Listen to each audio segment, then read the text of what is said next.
পটল ভাজা দিয়ে ভাত নিয়ে আসলাম, আর ভাত নিয়ে আসছি বোলের মধ্যে।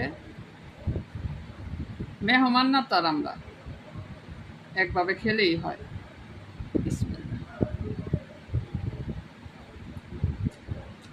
আজকে পটল ভাজাটা অনেক মজা হয়েছে।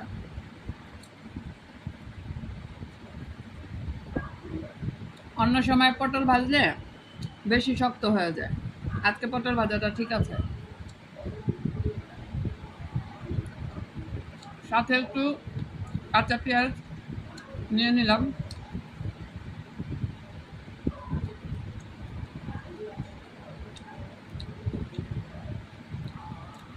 পটল ভাজা দিয়ে কাঁচামরিচ আর পেঁয়াজটা দিয়ে মানে আলাদাভাবে আলাদা অংশভাবে খেলে ভালো লাগে।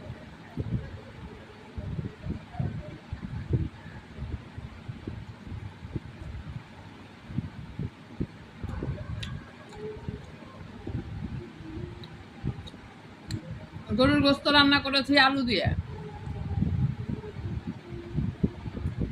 আর পটল ভাজা, আর করেছি আলু ডাল, যেটাকে আলুর গাড়ি বলে।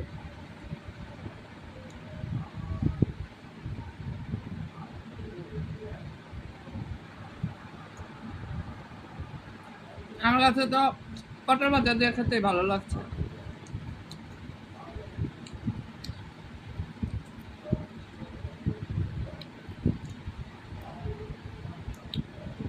আমাদের টেবিল, যে রুমে ডাইনিং টেবিল,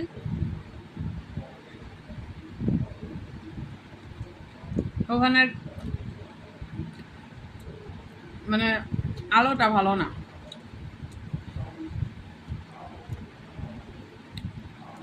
ওখানে ক্যামেরার লাইটিংটা ভালো আসে না, এই জন্য আমি বেডে বসে শ্যুট করি।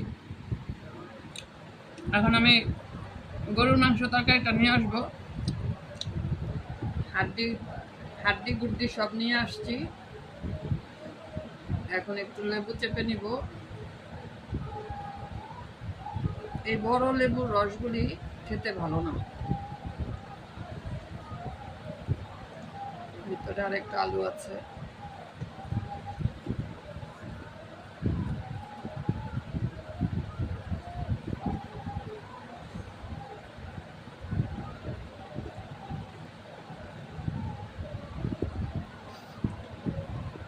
এটা হাড্ডির সাথে যে লেগে থাকে মাংসটা, সেটা।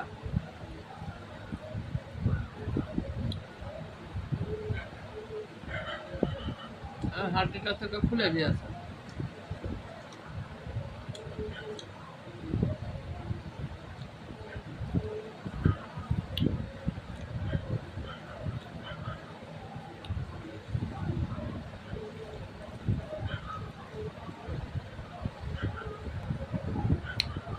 ঝাল লেগে গিয়েছে,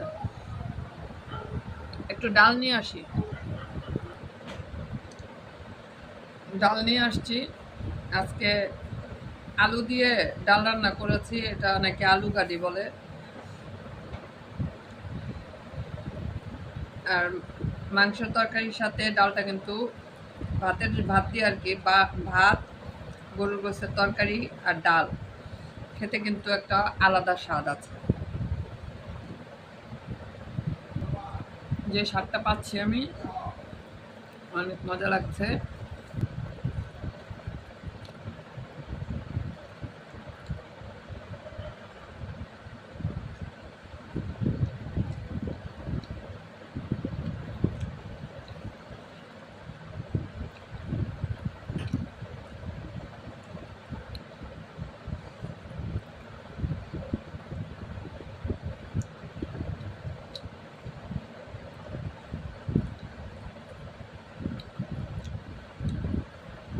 আমি অনেক আস্তে আস্তে খাচ্ছি, একটু সময় লাগছে বেশি।